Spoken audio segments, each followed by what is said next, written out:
सभी को मेरा नमस्कार। आज करेंगे शीतकारी प्राणायाम का अभ्यास। शीतकारी जो कि दो शब्दों से मिलकर बना है, शीत अर्थात ठंडक और कारी अर्थात करना। शीतकारी जैसा कि नाम से स्पष्ट है, जो कि हमारे अंदर शीतलता उत्पन्न करता है। अभ्यास को करने से हमारे शरीर में ठंडक उत्पन्न होती है। तो इस अभ्यास को कैसे करना है, क्या इसकी विधि है, किसे इसका अभ्यास करना चाहिए, किसे नहीं करना चाहिए, इस बारे में हम जानेंगे।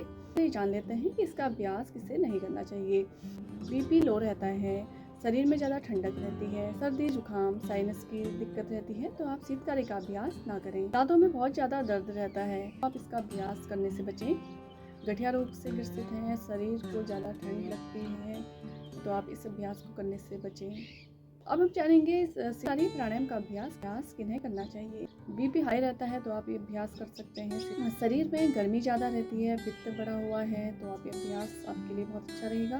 माइग्रेन, सिर दर्द, अवसाद, चिंता रहती है तो भी आप ये अभ्यास को करें, जो कि हमें काफ़ी लाभ देगा। आगे बढ़ते हैं और जानते हैं शीतकारी प्राणायाम को करने की विधि। कमर, गर्दन, मेरुदंड बिल्कुल सीधा रखें। हाथ की हमें ज्ञान मुद्रा बनानी है। इस तरीके से अंगूठा और अपनी तर्जनी उंगली के ऊपरी भागों को आपस में मिलाएं। इस तरीके से तीनों उंगलियों को आपस में मिलाते हुए ज्ञान मुद्रा की अवस्था में हमें इस तरीके से घुटनों के ऊपर रख लें। आंखें सहजता से हमें बंद करनी है। धीरे से सांस अंदर लें और धीरे से नाक से बाहर छोड़ें। अपने मन को स्थिर, अपने आप को शांत करने का प्रयास करें। हाथों को हमें ज्ञान मुद्रा में ही रखना है। दांतों के ऊपर नीचे दोनों पंक्तियों को हमें मिलाना है इस तरीके से। अब देखेंगे आपको यहाँ पे अपने पूरे गालों को खिंचाव देना है। पूरी हवा अंदर खींचते हुए हमें सी की आवाज़ करते हुए हवा अंदर लेनी है। पूरी अपनी पेट में शुद्ध ऑक्सीजन हम भरेंगे।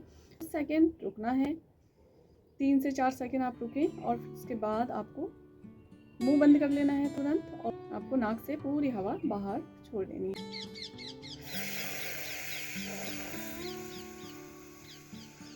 हाथ लगा के देखें कि नाक से पूरी हवा बाहर छोड़ रहे हैं।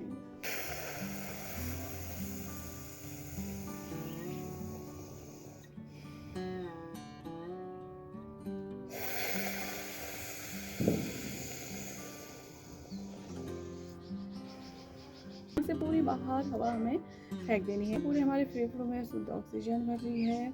से पूरी नकारात्मकता, पूरे विषाक्त पदार्थों को श्वासों के माध्यम से बाहर छोड़ रहे हैं। अभ्यास को 10 से 12 बार कर सकते हैं। आप चाहें तो आप इसको अपनी सुविधा के अनुसार करें और काफ़ी आराम से धीरे से करना है। झटके से जल्दीबाजी में इसका अभ्यास ना करें। जब हम शीतकारी का अभ्यास कर रहे हैं तो दांतों को सी की आवाज़ करते हुए अंदर खींच रहे हैं हवा, तो हमें आप कुछ सेकंड रुकें, फिर उसके बाद धीरे से मुंह बंद करते हुए धीरे से नाक से बाहर छोड़ना है। जानते हैं इसके फायदों के बारे में। शीतकारी प्राणायाम का अभ्यास करने से ये हमारी भूख और प्यास को नियंत्रित करता है, मुंह में आने वाली दुर्गंध को दूर करता है, हमारे अंदर ठंडक को बढ़ाता है, हमारे मन के विचारों को शांत करता है, मन मस्तिष्क पर बहुत अच्छा प्रभाव डालता है, शरीर को स्वस्थ रखने के लिए बहुत अच्छा अभ्यास, फेफड़ों की कार्य क्षमता को बढ़ाता है, शरीर से विषाक्त पदार्थों को बाहर निकालता है, क्रोध, चिड़चिड़ापन को कम करने में हमारी मदद करता है। शरीर में गर्मी ज़्यादा रहती है, पित्त बढ़ा हुआ है, इसका अभ्यास करें। और बस गैस, कब्ज जैसी समस्याओं को दूर करने के लिए भी बहुत अच्छा अभ्यास। मुंह के छालों को भी दूर करता है, चेहरे को स्वस्थ बनाता है, चेहरे की मांसपेशियों में अच्छा सा खिंचाव आता है जब आप ये अभ्यास करते हैं। बीपी हाई रहता है तो इसका अभ्यास कर सकते हैं। माइग्रेन, सिर दर्द की दिक्कत में आप इसका अभ्यास कर सकते हैं। शीतकारी प्राणायाम का अभ्यास वे लोग ना करें जिनका बीपी लो रहता है, शरीर में ज़्यादा ठंडक रहती है, अस्थमा की दिक्कत है। आज हमने शीतकारी प्राणायाम का अभ्यास करा। आशा करती हूँ आप सभी को आज का अभ्यास अच्छे से समझ में आया होगा। अगर आप चैनल पर नए हैं तो आप चैनल को सब्सक्राइब करें ताकि आने वाली नई वीडियो आपको जल्दी से मिल सके। तो ये पे कक्षा का समापन करते हैं। धन्यवाद।